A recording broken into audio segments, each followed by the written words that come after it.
जय श्री गणेश दोस्तों। हमारी आज की कहानी का नाम है चिर। कहानी अच्छी लगे तो प्लीज चैनल को सब्सक्राइब कर लीजिएगा। अब शुरू करते हैं कहानी। हाय राम, ये पैरों में ना जाने इतना दर्द क्यों हो रहा है। अब तो दवा भी असर नहीं करती।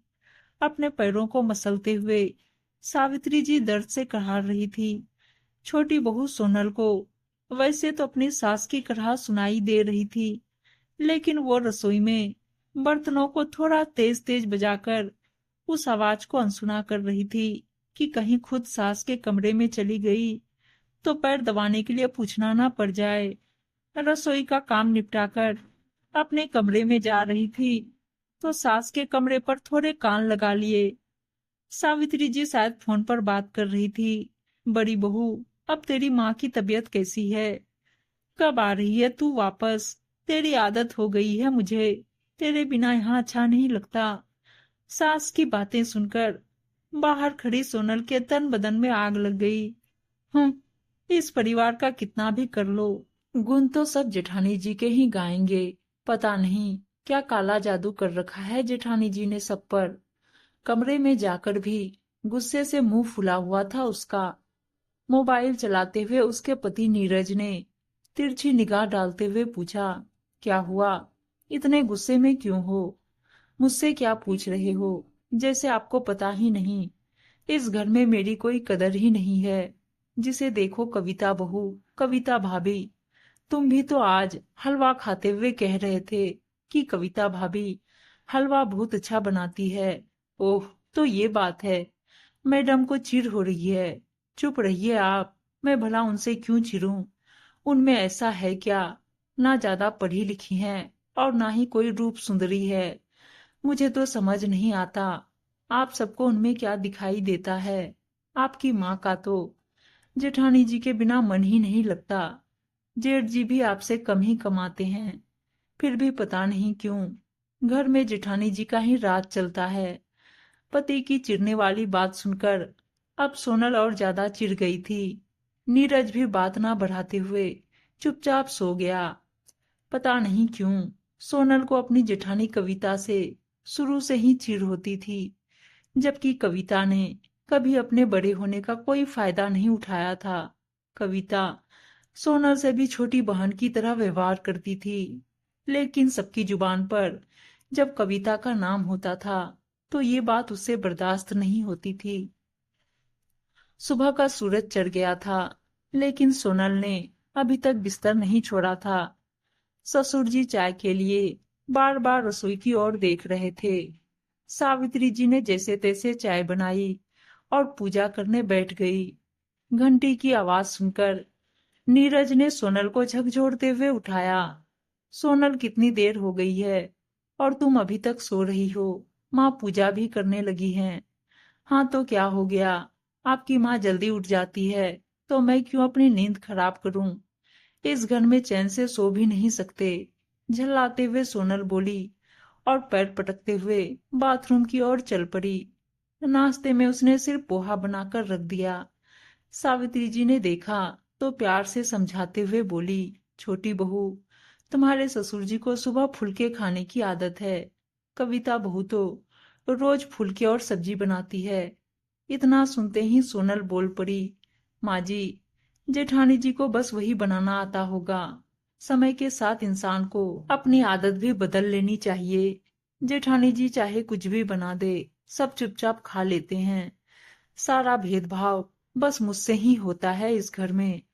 सावित्री जी ने आगे कुछ नहीं कहा, लेकिन उन्हें सोनल का ऐसा कहना अच्छा नहीं लगा।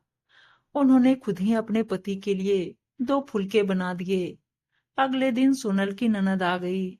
आते ही पूछने लगी, अरे माँ, कविता भाभी अभी तक आई नहीं क्या? उनसे मिलने का बहुत मन हो रहा था।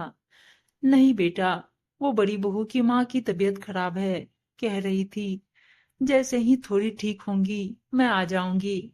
वैसे भी उसे 2 साल हो गए थे मायके गए, थोड़े दिन रह आएगी। हाँ माँ, वैसे भी बड़ी भाभी तो कहीं जाती भी नहीं है।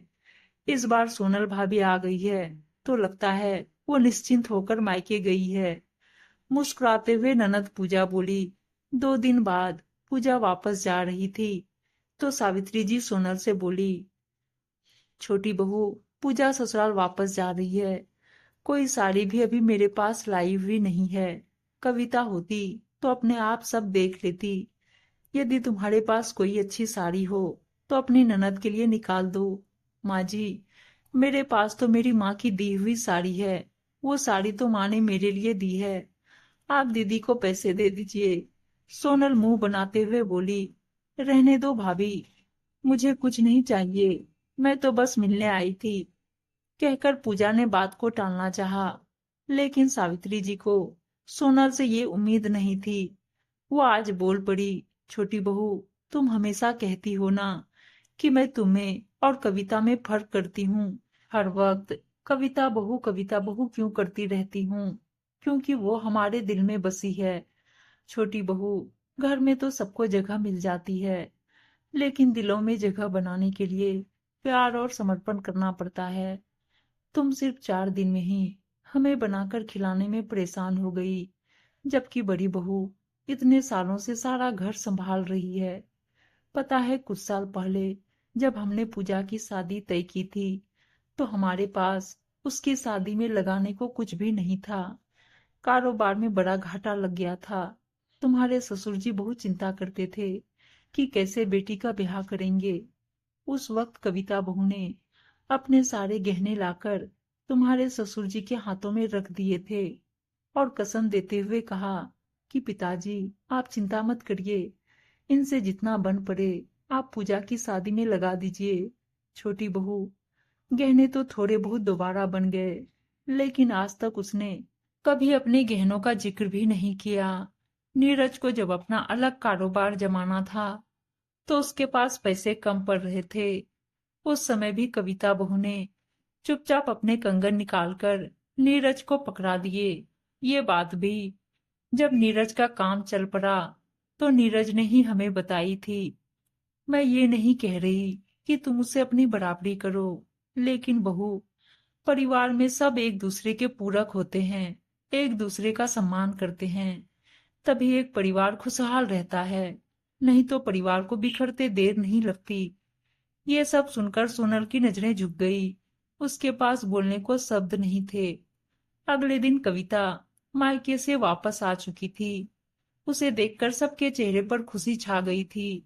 आज सोनल के चेहरे पर भी अपनी जेठानी के लिए प्रतिस्पर्धा नहीं, सम्मान नजर आ रहा था। उम्मीद है दोस्तों, कहानी अच्छी लगी होगी, और अच्छी अच्छी कहानियां सुनने के लिए चैनल को सब्सक्राइब और वीडियो को लाइक शेयर जरूर कर दीजिएगा। धन्यवाद दोस्तों।